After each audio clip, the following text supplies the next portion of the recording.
Hey kids, let's talk about the good old days growing up in Idaho.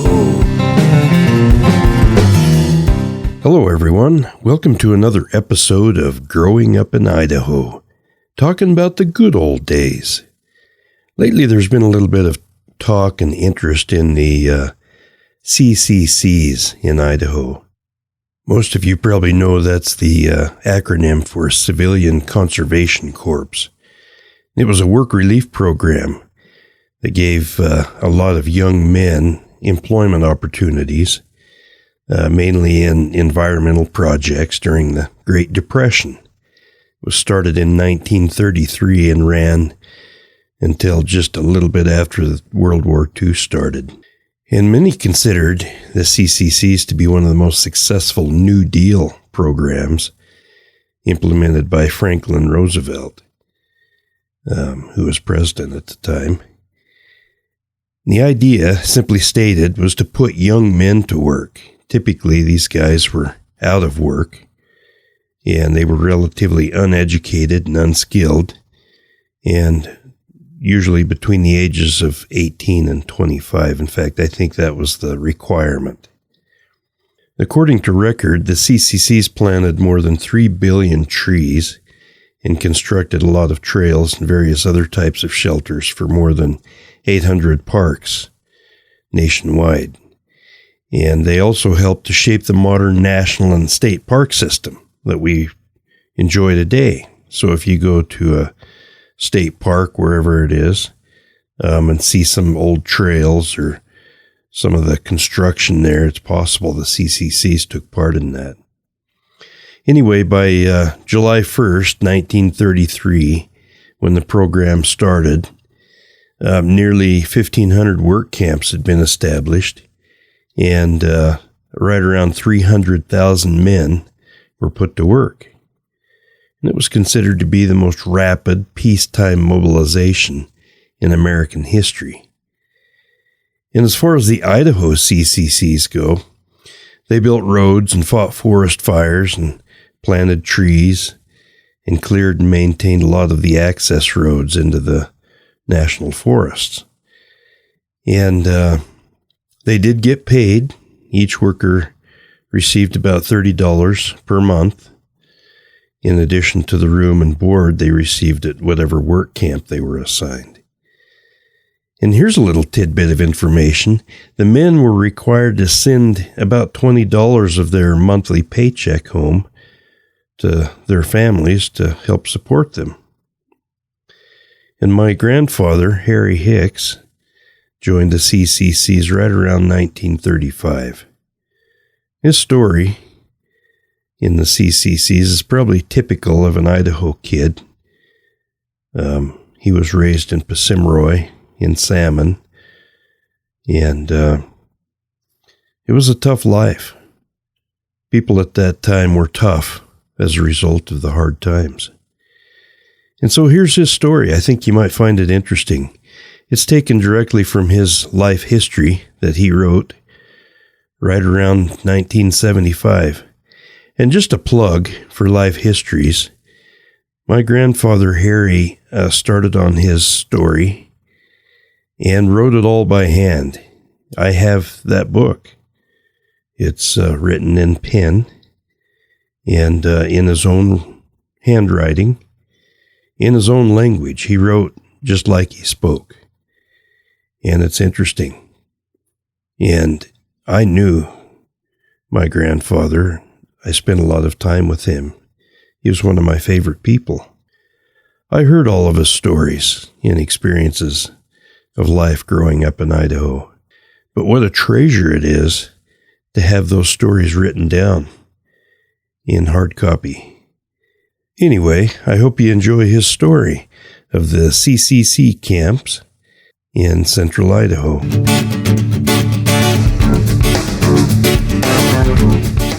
Now, about the CCC camp. That made a man out of me. It gave me something to do, a purpose in life.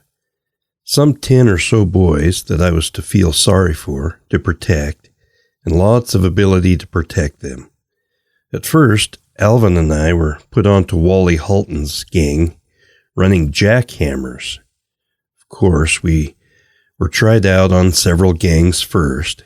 That's psychology. At first to appear like you're so worthless, and it's hard to find a place for you.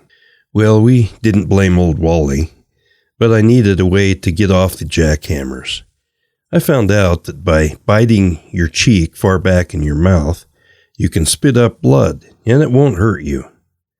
Well, I told Alvin, and we worked a little of our own psychology on them service bosses. We bit our cheeks as we were being vibrated and jiggled all over by those jackhammers. And then we showed those bosses how they made us spit blood. So, being scared of the camp doctor, they took us off the jackhammers. And we worked around in various places until we went up to Dave Temple's spike camp. It was called the Corn Lake Spike Camp, but it was located in the saddle of the East Fork of Owl Creek, where the east side of the East Fork of Owl Creek runs up to Lookout Ridge. Our job up there was to fall the dry trees that was growing along the fire roads that gave crews of firefighters mobile entrance to the forest for the purpose of fighting fires. Dave Temple, in all my years of working, was the only boss I've ever met that believed in matching partners up as working companions. All things about a man was taken into consideration when he matched you up with the partner you were to spend all your time working with. The boy I was to work with was a tall, soft-spoken, tall, lean boy, not unlike me, except a little less boisterous than me. He seemed to have had a year or two in college. He was a little more grown up than me, but I grew quite fond of him. I only remember his last name, Farnsworth. I especially learned many behaviors or mannerisms from him. One day, the boys spent all day teasing and messing around with him about something or other, and I started into teasing him too. He politely told me with a smile, "Harry, when you're with someone, you're supposed to be with him all the way. I'm losing this fight of wits, and I'm sure if you would help me instead of joining these guys and going against me, the two of us could win easily." So I started giving all those guys the old bully hell, and sure enough, we sent them off packing. I learned many of my now fundamental personal traits from him, and other things he taught me about life. For example, telling me in his usual soft voice that if you get in a fight and you stop to talk, you will lose. I found that to be true. I could never win by talking a fight, and when I am with someone as a friend, I like to believe I'm with them all the way. Anyway, when Temple got Farnsworth and I all teamed up, we were a team of fellows that was to win quite a few first awards. And we also got into some mischief as well. One day, we took an 8-foot piece of 4-inch pipe, loaded it with 4 sticks of dynamite, and about a pound of carbide. Then we drilled a tiny hole in the breech where we could put a fuse into the dynamite and to also pour water on the carbide. We buried the breech up in dirt in the side of a hill and loaded our cannon with rocks. Then we pointed it at the cookhouse. We poured water on the carbide and gave it about 2 minutes. Then we lit a fuse about 6 inches long. Well, there were some of the boys sitting around the cook shack at the time. Our homemade cannon went off, and you should have seen it. All hell broke loose. It blew the cookhouse off the hilltop, rolled it right over, and several of the boys was moving around camp for several days with bruises all over their bodies. Of course, the dynamite split the breech of our cannon and blew it out of the ground. The captain of our camp, F-92, swore he was going to get to the bottom of this gag. So he called us all down to F-92 and lined us all up in line, and in his father bear voice told us of the horrible act of war someone had perpetrated on supposed friends. And he gave us several examples of the horrible deeds that so-and-so pulled, like the old Army hot bowling ball trick, and etc. Then he put us on our honor and commanded that the perpetrators of this deed take one step forward from our lines. Lo and behold, the entire lineup of men took one step forward. That sent the captain in such a rage, he immediately set off on a canter around the room, like a fast chicken strut, whipping his legs in high English riding boots with that short buggy whip that the officers always carry around to flex their muscles on. And all the while he was saying, "Damn, damn, damn." "Well, I see it will be the third degree for you men," he yelled. "A guy can't treat you decent." Well, my partner Farnsworth, who seemed to have some experience, was repeating this in a soft voice. "Yes, sir. No, sir. Yes, sir.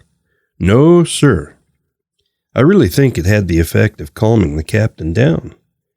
Well, the famous third degree was, he split us up in groups of 5 men. Then he would call each group in for interrogation.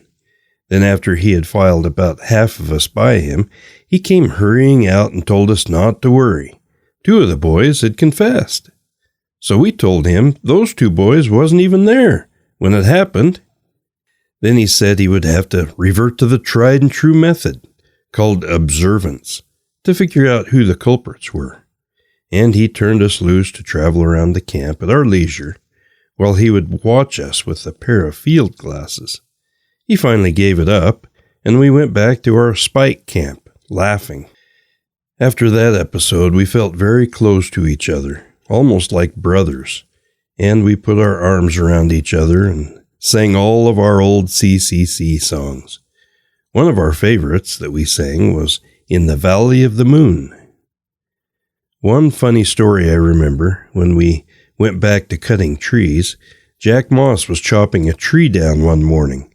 He saw Dave Temple, our boss, coming down the road at the same time the head flew off his axe handle and was lost in the weeds. Jack was worried and did not want the boss to know he had lost the axe head. So he kept on swinging the handle just as if nothing had happened. Well, Temple saw the situation in a roundabout way, and he sneaked up on Jack and watched him to see if he was okay. And as Dave told us, there he was, trying to chop down a tree without a head on his axe. With the passing of summer also passed many adventures, and also many happy memories. We were to go on a fire on Horse Creek. They called that the Corn Lake Fire. And another time we were to have an all-out fight when 2 boys stole 2 big tin pans full of fudge candy. Like I said earlier, I worked for many of the bosses in the CCCs. Another good boss was Herb St. Clair. He was a really old-timer, and in George Shoup's History of Lemhi County, it talks about Herb when he was a little boy. Speaking of Shoup, I gotta say that I worked on that section of River Road down to Corn Creek, from Pine Creek to the old Macaroni Hotel. It got the name of Macaroni Hotel because for every day we worked on that point, we had that damn macaroni for dinner. It's true. No one but me probably remembers that. All the boys are scattered all over now, all over the world, and quite a few beneath the sod. And some of them in foreign lands, too. Anyway, after doing road work, I went to work for my old friend from the Yellow Jacket and Forney days, old Farrell Terry, the old freight line driver that I had come to hero worship. I remember well the proud way he could swing around an 8-horse hitch in the middle of the streets of Yellow Jacket. As he was in charge of all the teams for the CCCs, I was to start out driving the big white team of Bert Bates, the biggest and best matched and most beautiful of all the teams, as far as I was concerned. How could anyone be so lucky? They were well broke and broke right and good. They were set in their ways, but good ways. I soon found out they must have been old enough that no mishandling could ruin them, because they had been working under several handlers, and they hadn't been ruined one little bit. And like all good horses, no one had to keep a clock on them. They knew when it was noon and quitting time. So they would make the greenest of drivers look good and feel so good and proud to be driving them. They could take 5 when it was time to rest, but when I picked up the lines, their ears would perk up and they became suddenly alert. The swamper would deliver our teams to us each morning. As teamsters, we would walk up the road to the job, walking and talking and playing. We would walk along and then someone would break off and running ahead. Someone would throw a big rock in a mud puddle, trying to splash water on the rest of the group. One day, I ran ahead and around a little bend in the road, and kicking up a fair-sized rock, I threw it down real hard in the middle of a big puddle to get all the boys wet. When the rock hit, I realized the puddle was ice. Well, that boulder hit the ice and then bounced up and hit Lawrence Hibbs right in the side of the head. He went down like he was poleaxed. He was out cold and never knew it hit him, nor who it was who did it. Then to make the incident even more funny, we got scared and ran off and left him there, laying on his back, all sprawled out. And no one ever would tell him what happened. Old Terry sure worked that gag for a long time, though. He would stand and talk to Lawrence and point to us guys. We were scared Terry was telling on us. Then Terry would sidle up to us with that little half grin, with the corners of his eyes all crinkly, and say, "Harry, I had a little talk with Hibbs a while ago, and he was asking me questions." But it was all in fun, and Hibbs to this day never knew who knocked him out. But of all the CCC bosses, I was to like Feral Terry the best of all. It was because we both have the same type of humor. No one understood my dry remarks like Terry, and I him. I remember when anybody would go into the boss to quit the CCCs, he would say, "Like hell you're going on to another big job. You're going home to get your feet under your old man's table." He used to have so much fun kidding all the crew of boys. That was a great time in my life. Years later, I told Feral Terry how much fun it was to work for him and how I admired him. He was sick at that time, and I would often go see him in the hospital when he was old and very ill. And we talked about his dear horses that he used to freight with. Then it got to the point he didn't know me no more, and he drifted off. He was quite a character.